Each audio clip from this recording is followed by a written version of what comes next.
waxaan nahay wahdiga dugsiyada waxaan nahay waanada macalinka waxaan nahay wahdiga dugsiyada waxaan nahay waanada macalinka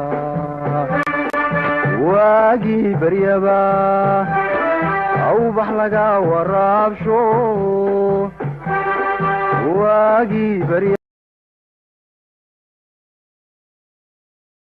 in ardayay waa noo yimar labaad iyo kulkeeni labaad iyo casharkeeni labaad maanta noo arday waxaan soo bilaabnay chapterkeeni loo yaqaan endocrine system iyo waxaan soo qaadanay laba objective oo ahaa inaan soo qeexno terms la xiriir chapterkeeni oo ay ka mid ahaayeen wixii loo yaqaan endocrine system definition kiisa gland definition kiisa hormone definition kiisa iyo target organ arday wixii loo yaqaan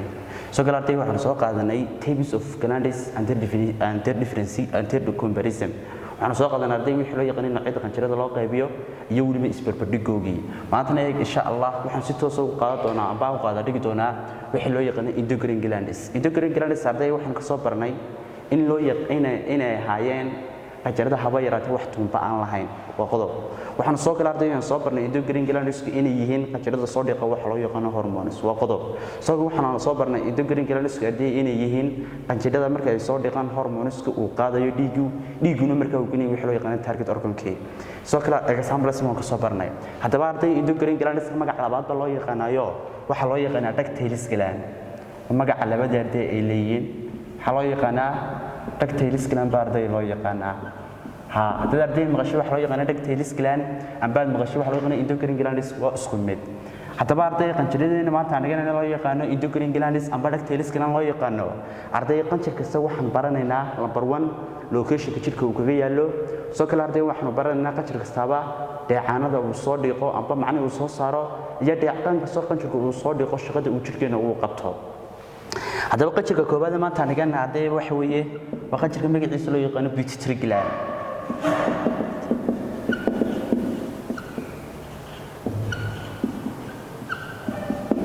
arday marka laga sheekeynayo pituitary gland waa mid kamid ah qanjirada magacooda loo yaqaan endocrine glands number 1 arday waxaan isweydiinaynaa location kiisa iyo macnaha arday meesha uu jirkeena uu kaga yaalo arday waxa la yiraahdaa jirkeena waxa uu kaga yaalaa waxa loo yaqaan at the base of the brain sagxad hoose maskaxdu arday ku yaalaa baa la yiraahdaa waxaan oranaa arday located wuxuu ku yaalaa baan oranaa the base sagxada of the brain maskaxdu ku yaalaa baa arday la yiraahdaa of the brain maskaxdu ku yaalaa baa la yiraahdaa suppose arday marka tan halkaan ku sawirno wixii loo yaqaan maskaxdeeni oo tusaale ahaan arday aanu sawirno wixii loo yaqaan maxay maskaxda arday aanu sawirno balaadiyo firso arday aanu sawirno wixii loo yaqaan human brain tusaale ahaan arday aanu sawirno wixii loo yaqaan maxay human brain arday aanu sawirno you know it this is a human brain in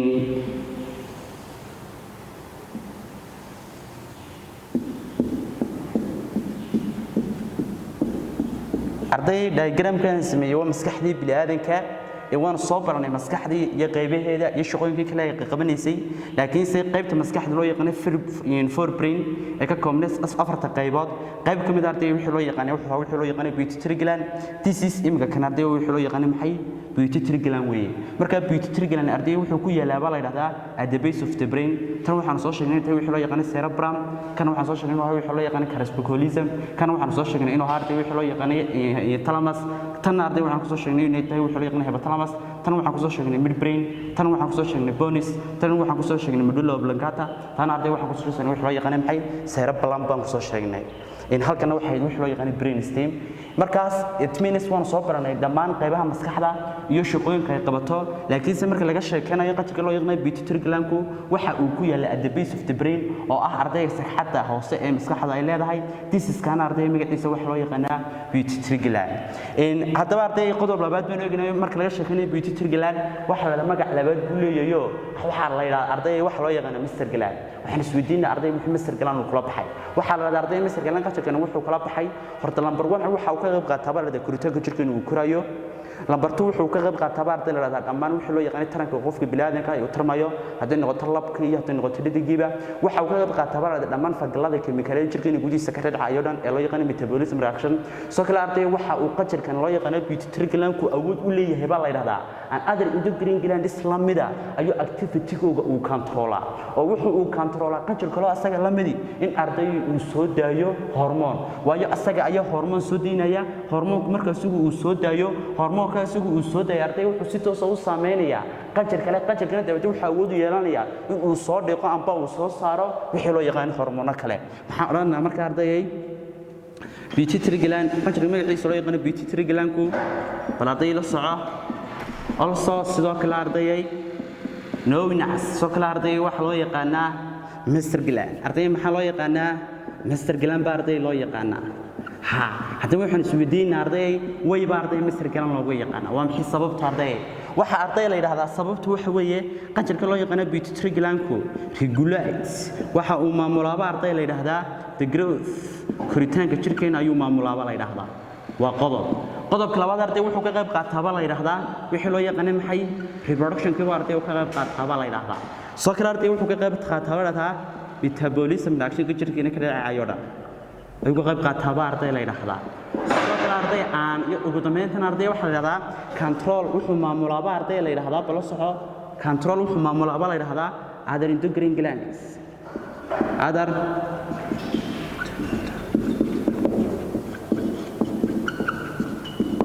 sababta arday pituitary gland-ku uu kula baxay magac labaad loo yaqaan master gland waa maxay isweydiinaa waxaan arday sababtu wax kale ma aha because maxay yeelay baan pituitary gland-ku amba master gland-ku wuxuu arday uu maamulaaba la yiraahdaa koritaanka jirkeena waa qodob taranka jirkeena uu tarmayo waa qodob soo kale arday metabolism reaction-ka jirkeena gudihiisa ka dhacaya laana waxa arday isku darta dhammaan falgalada kiimikaalada jirkeena ka dhaco dhan ayaa wax loo yaqaan metabolism reaction ayadoo loo kala qaybinayo anabolic iyo catabolic soo kale wuxuu maamulaaba la yiraahdaa other endocrine glands inay sameeyaan wax loo yaqaan secrete oo ay soo dhiqan arday wix loo yaqaanay hormoono kale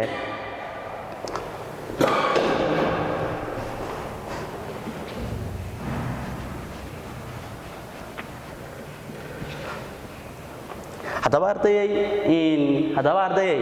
qajirkii hadaan soo barnay location-kiisi waxaan eegnaa hormoonada uu soo dhiqo hormoonka ugu horeeya uu soo dhiqo ardayay waxaan u bixinaa markii pituitary gland-ka waxa arday loo kala qaybiyo laba qaybood la soco pituitary gland waxaan u kala qaybinaa arday laba qaybood qayb maxaa loo yaqaanaa anterior pituitary gland qaybna arday maxaa loo yaqaanaa posterior pituitary gland waxaan arday marka laga sheekaynayo pituitary gland-ku waxa arday la yiraahdaa waa qanjir ka kooban laba loob tusaale ahaan markuu arday saas oo kale uu soo yahay labada loob uu ka kooban yahay kan marka arday waxa loo yaqaanaa anterior kan arday waxa loo yaqaanaa posterior hadaba arday labada loob qaybtana waxa loo yaqaanaa anterior qaybtana waxa loo yaqaanaa posterior baa arday loo yaqaanaa hadaba qaybtan loo yaqaanaa anterior-ka hormoonada ay soo diiso waxa kamid ah hormoonka magaciisa loo yaqaano growth hormone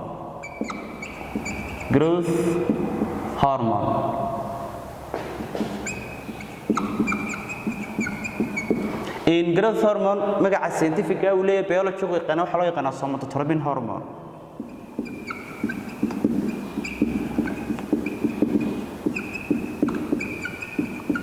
simple waxaan isweydiinaa waa maxay shaqadu qabtaa growth hormone-ku amba somatotropin hormone-ku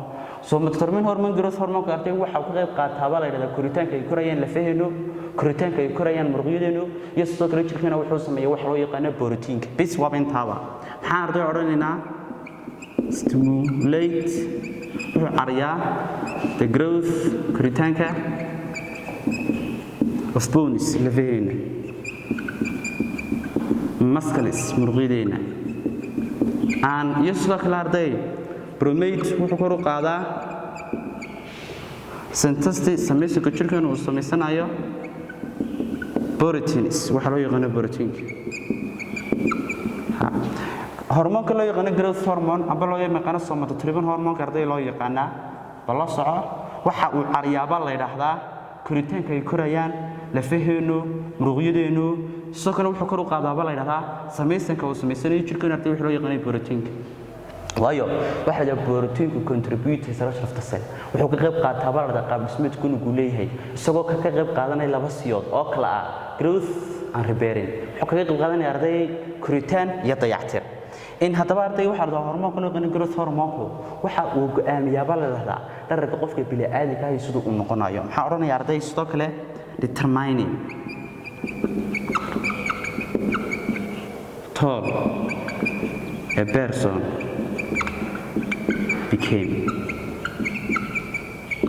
arday waxa la yiraahdaa sidoo kale hormoonkan magaciisa loo yaqaan growth hormone amba loo yaqaan somatostatin hormoonku waxa uu determine gareeyaa dharka qofka bini'aadamka ah hadba arday sidoo noqonayo waayo hormoonkani waxa uu controlaya koritaanka lafaha ay korayeen muruqyada ay korayeen iyo sidoo kale borotiinku jirkeenu sameeynaya marka arday mar hadduu borotiinkani hormoonkani arday uu maamulayo koritaanka jirkeeni oo dhan wuxuu markaa uu go'aaminaya hormoonkani arday hadba dharka qofka bini'aadamka ah uu yeelanayo soo kale arday waxa la yiraahdaa waxa jira 3 condition oo la xidhiidha barada arday wixii loo yaqaan hormoonkan isla hormoonkan arday uu sababo deer arbaan oranaya arday bala saxo waxa jira deer arbaa waxa jira arday oranaya 3 condition 3 xaaladood baa jira condition 3 xaaladood oo involving arday la xiriira this hormone kan la xiriira xaaladda koowaad arday maxaa loo yaqaanaa xaaladda koowaad arday waxa loo yaqaanaa waxa loo yaqaanaa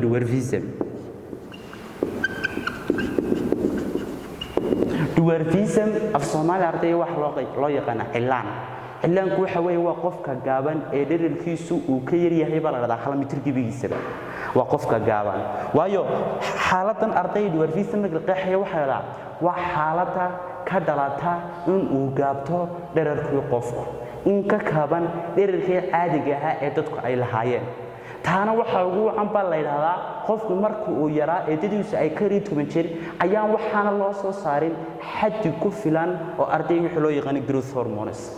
waxaan oranaya arday is wax kale ma aha condition waa xaalad result ay ka dhalanayso arday ay ka dhalanayso shots in uu gaabto height dhererkii baa gaabanaya qofka bini'aadamka ah waliba muxuu gaabanayaa below in ka hooseysa normal size-kii caadiga ah normal size-ku arday uu ka gaabanaya due to taasoo igu wacan tahay too little production arday la soco of GH arday wuxuu ku leeyahay dwarfism cilaanimadu is a condition waa xaaladda result ay ka dhalanayso short in uu kaabko height dhererkii qofka bini'aadamka ah ayaa gaabanaya oo waliba muxuu ka gaabanayaa below in ka hooseysa normal size-kii caadiga ah inuu normal size-ka caadiga ah qofku uu ka gaabtana due to waxa ugu wacan too little production waxa la soo saaraya xaddi aad u yar GH kan maxay u taagan tahay waxay u taagan tahay growth hormone macni waxa la soo saaraya arday xaddi aad ku filanayno macni waxa ku soo saaraya xaddi aad u yar growth hormone waliba ardayay waliba arday inta lagu guda jiro la soco waliba arday inta lagu guda jiro childhood carruurnimadii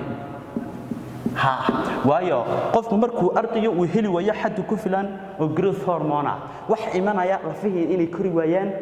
muruqyada ay kori waayaan jirkana borotiinku uu samaysan waayo taasi markaa waxay keenaysaa qofka inuu gaabtade wadankeena wuu joogan dadka gaaban walo aan abuurta Ilaahay ay tahay laakiin soo wad garan kartaa qofka gaaban oo dhererkiisu arday uu ka yar yahay 1 mitir xaalad bay jirta xaaladan kuwa sida wax xaalada labaad biiba loo arday oranayna waxa loo yaqaan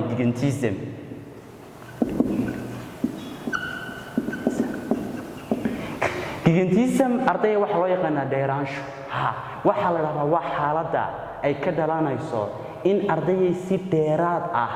macni ay u koraan lafaheeni muruqyadeeni sidoo kale borotiin fara badan loo sameeyo taana waxa sababay baa la yiraahdaa qofkii markii uu yaraa ayaa si xad dhaafa waxa loo soo saaray xaddi aad u fara badan oo growth hormone taasina waxay keentay in lafihi ay waaweynaadaan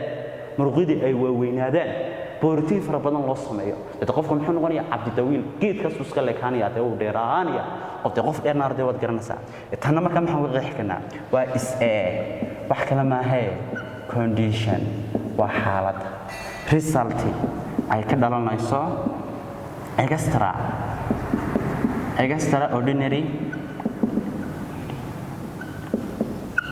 extraordinary growth of height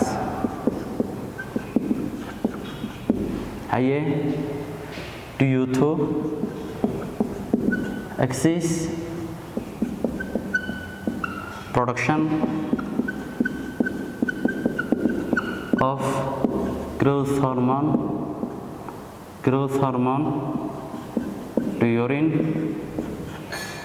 childhood. In gigantiisa marday marka laga sheekeynayo waa is a condition waa xaaladda result ay ka dhalanayso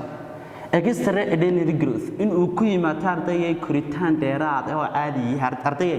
height qofka dheerkiisa waxa ku imanaya koritaan dheeraad ah ardayga ku imanaya oo ka sareeya above ka sareeya wixii loo yaqaan normal size qofku lahaa due to waxaana ugu waca excess production macna of secretion way waa ayadoo si xad dhaaf ardayga loo soo dhiqo macna loo soo saaro hormoonka magaciisa loo yaqaan maxay growth hormone waliba inta ardayga lagu guda jiro wixii loo yaqaan maxay caruurnimadii marka xaaladda hadda arday si agsiisa loo soo saaro wixii loo yaqaan growth hormone waxay keenaysaa lafihiina inay si dhaqso u koraan muruqyadana ay koraan borotiinna jirkiisa uu sameeyo hadda qofku uu qof dheer ayuu noqonayaa xaaladda ardayga saddexaad magaceeda ardayga waxa loo yaqaan acromegaly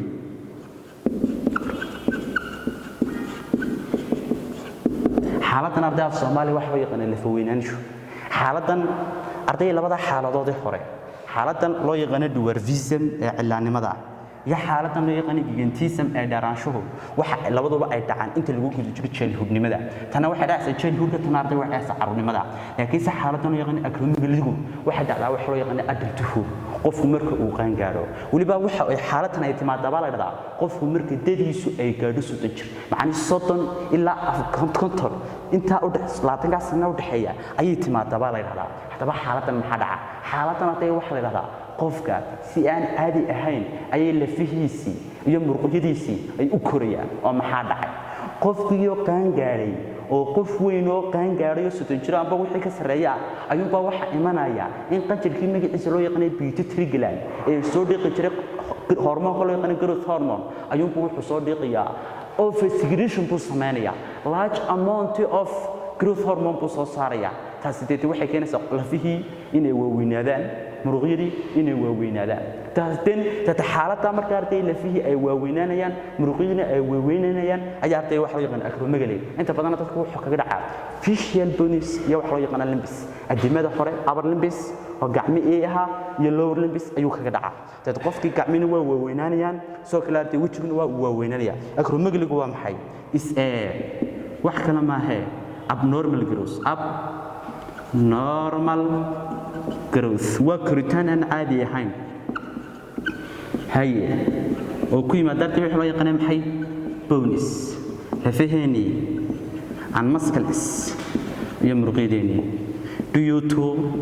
taasoo ay ugu wacan tahay of secretion of a hair